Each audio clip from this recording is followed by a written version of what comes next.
Welcome to our community. Susie Thomas visiting with you this morning. Joining us is Nancy Plattick and Bridget Neisel, both from the Stark Community Foundation, particularly the Women's Fund we're going to be speaking about today. Good morning to both of you. Good morning, Susie.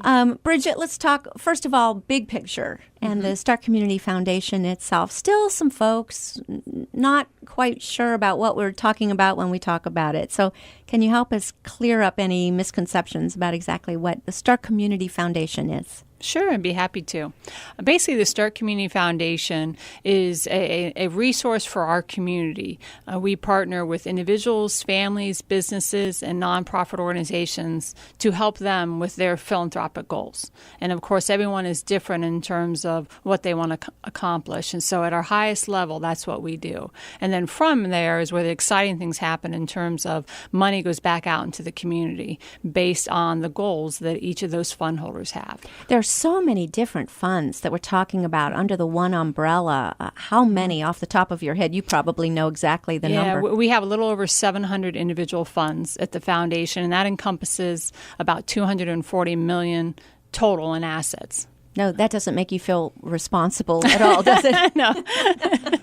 No stress there, right? It's a little daunting to right. think, okay, I am responsible for making sure that all of this is stewarded out really, really well. It is. And I think, all of our funds are considered endowment funds, which means the goal is that they will last in perpetuity. So that's even more daunting, the role that we have, and also the opportunity that our fund holders have given us to give us those funds and be able to carry out their goals, not only while they're living, but when they pass away, too, and to be able to carry on their legacy. I think perpetuity is what people love about it, but how do you make sure that the money does not run out?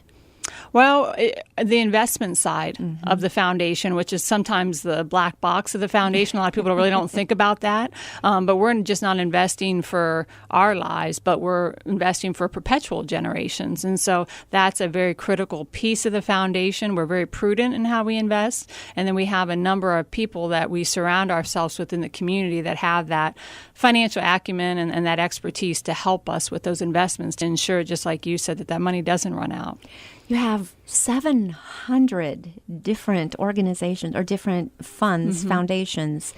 What do each of them focus on? And you don't have to go through all 700, but can you give us an idea of the size and scope of the focus areas of some of these?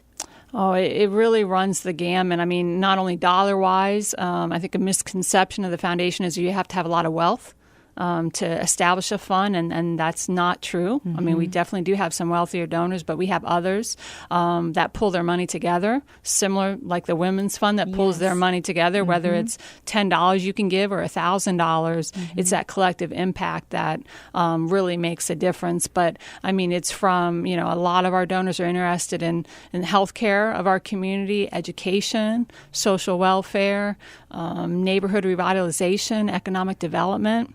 I mean, it just animal welfare. There's a lot of interest out there. It almost doesn't matter what your area of interest is. There would be something where people have money that want to give it to you. Is that safe to say? Exactly. And it's their job to give it to you. Right. No, and very true. I mean, we're not in competition with any other the nonprofit organizations out there. Our goal is to support those nonprofit organizations and make them stronger and more viable. And so when a donor comes to us, of course, they're choosing what they're passionate about and what they want to support. And so our job is to help them do it in hopefully the most efficient and effective way possible. I think we're talking to two groups here. We're talking to people who have some kind of a nonprofit or a passion that they're trying to find the money to do because they know that they've seen a need in the community. They've figured out a way to address it, but all they need is a little bit of funding to get it going. And then I think we're also talking about people who have just a heart for something, a heart for an area, and they would like to take some of the wealth that they've been blessed with and put their money where their mouth is. So how do we reach both of those groups, people who have it and people who need it? Right. Well, hopefully, like I said, at our highest level, we're here to help those that have the money and the means, and more importantly, have the desire to want to give back and make a difference. And so we partner with them on that side in terms of establishing a fund and helping them direct those dollars back out into the community. And as I already mentioned, do it hopefully in an efficient and effective way. So that's how we partner on that side. And then on the other side, we also provide funds that nonprofit organizations can apply for at the foundation, and giving those monies back out into the community, and that's our discretionary fund. Our community charitable fund is what we call it. And I love the way you've said that. That really it is a community foundation. You don't have to have a great deal of money to be able to participate with this, but that you have fellow participators of every level that are able to jump on board and help and deliver it back to the community in really amazing ways when you see some great things happening. One of those is the Women's Fund, and Nancy is here to talk about that a little bit. Nancy, what exactly is your role this year with the Women's Fund? This year I'm the chair of the advisory committee, which is basically the governing board for the endowment fund. And then we have a various number of committees, such as the grant committee, the PR committee, annual gathering committee, different committees that everyone on the board kind of picks up and helps to run all of those things for us. And all within just this one fund, and then you multiply that times 700. Right. And that's a lot of people being involved in this. Exactly. It's an amazingly cool effort. It is. It's very exciting to be a part of the Start Community Foundation. And there are employees. Bridget, you're one of those, yes? Yes. So can you help us decide between the people who work there and people who volunteer? The difference between the two? Well, I mean, as you mentioned, there's 13 employees of the foundation. It's a pretty lean organization, but I think we get a lot accomplished with those employees. And then we have a number of volunteers, such as, I guess we look at the Women's Fund as a volunteer, even though they're a fund holder. They are volunteers because it's these women that don't get paid. They do it out of the goodness of their heart, and they volunteer their time in different efforts for the Women's Fund. And then we have a number of other groups at the foundation, such as an investment review committee, an audit committee, an advancement committee, that oversee different aspects of the foundation, purely volunteer, that just give up their time and talents to be able to support the foundation and do good in our community. So we're blessed with that. Absolutely. So the Women's Fund is very involved with trying to find needs and fill them in the area of helping women and children. Yes, Nancy? Yes. You probably can say it much better. What would you say the mission is for the Women's Fund? Well, the mission, I would say, is to empower women and children in Stark County, to be philanthropic, inspire them to become leaders, and to make an impact in a collective way. And so there are a number of organizations in our community that are trying to help women and children in one way or another. Help me understand the steps involved for them to be able to benefit from the Women's Fund. Is there an application process where they let you know what they're up to? Yes, we actually will open our grant process in August. And we will send out letters to area nonprofits soliciting grants, requests for proposals, and then we just got finished with a women's forum in the spring where area nonprofits convened to help us identify the most pressing needs of the community. And from that, we were able to determine what focus areas the next 3 years of our grant cycle should call for. Well, I'm very interested in finding out what was determined to be the most pressing needs. I know sitting in this chair, we get to hear from a number of different organizations. I know I'm going to guess that infant mortality happened to be one of those that came across your desk. Some others that the opiate crisis, I'm going to guess, was another that came across your desk. Yes, there were a number of things that were identified, and so that we can focus, try to make it as broad of a spectrum as possible. The three big areas that we came up with were neighborhood-based programming, there's a need to bring programs to the participants. And, oftentimes they may have barriers such as transportation and getting to services that are provided outside of their neighborhood.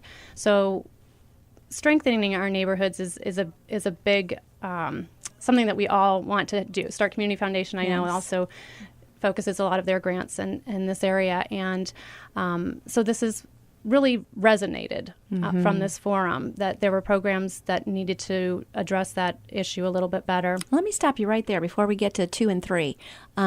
Neighborhood-based programming, let me affirm what you're saying there from somebody that told me that there are some wonderful programs, but unless they are, if it appears in any way that someone is coming from outside the neighborhood to here's a fix-it for you, there's going to be a trust issue there. But if you can somehow get it into churches or schools that are located right there in the area, then automatically it's got a little more street credibility and trust. Right. Is that what you have found as well? That's the feedback we were receiving from the nonprofit agencies who work directly with these people. So that's exactly what they were saying. It's interesting, isn't it? You can't get into someone else's mind until they tell you what they're thinking, but it does make sense. What's another focus area? Another one was the economic stability and advancement programs that help women get on their feet, but a lot of times these women have to give up some benefits when they start to advance. So programs that help them learn what to do and how to maybe secure the stability once they start making a little bit more money, and how to manage those dollars effectively. So this was something that we don't want them to lose their current benefits. So once a person, I want to make sure I understand, once a person starts having an income, then say they're on some kind of public assistance, that goes away. Well, that would be a goal, but you're saying that sometimes that goes away and there's not quite enough to replenish it. So it can be a vicious cycle. That can be tough. So we are looking for grants that will help focus on women getting back on their feet, but also teaching them how to advance and to stay at the higher level. It's tough digging yourself out of a hole, isn't it? My goodness. And I'm thinking particularly with health care. Once you've earned a certain amount and then well, we all know once you get into another tax bracket, that's no fun. So, these are new problems for some of these folks, isn't it? Right. What's your third focus? Our third focus area is mental and emotional health support. And this is also where you had mentioned the infant mortality that kind of falls under that. Stark County has some high numbers. We're looking for programs that can help grieving mothers. Yes.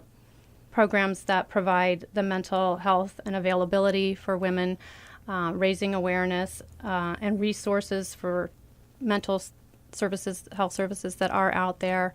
And we have received quite a few in the last few years, unfortunately, for drug addiction programs. But there are a lot of good nonprofit agencies out there who are addressing this issue, and we certainly seek out anything like that. Two questions here. How do you choose? Because these are huge undertakings, mental and emotional health support, helping people economically get back on their feet, and then supporting neighborhood-based programming. That's really an ambitious schedule. How do you choose them? And then how do you go about letting people know we have this funding? We'd want to help you. How do you get the word out about it? Well, I believe we're going to do a press release this year. It's on our website. Like I said, we do solicit to as many area nonprofit agencies as we have names for. We send them a request for proposal letter, letting them know that the grant cycle is open and inviting their requests for proposals that may fall under any projects that would fall under this broad. Any of these three. Any of these three. And you're right, they're nice and broad. So I think if you've got something going, you probably can make it fit into one of those. Yes, and some of the examples that I've given for each one of them, those are certainly just little examples. There are many things that would fall under them. So not to limit anyone from just some of the things that I've said. Let's give a website real quick. We're going to need to take a short break, but let's let people know where they can go to find out more information about the Women's Fund in specifically and the Stark Community Foundation more in general. The Women's Fund is www.starkcf.org/Women's Fund. Okay. And then I'm going to guess Stark Community Foundation, just leave off the /Women's Fund? Correct. Okay. All right, we're going to take a short break. We'll be back with Nancy and Bridget after these words. You're listening to Our Community.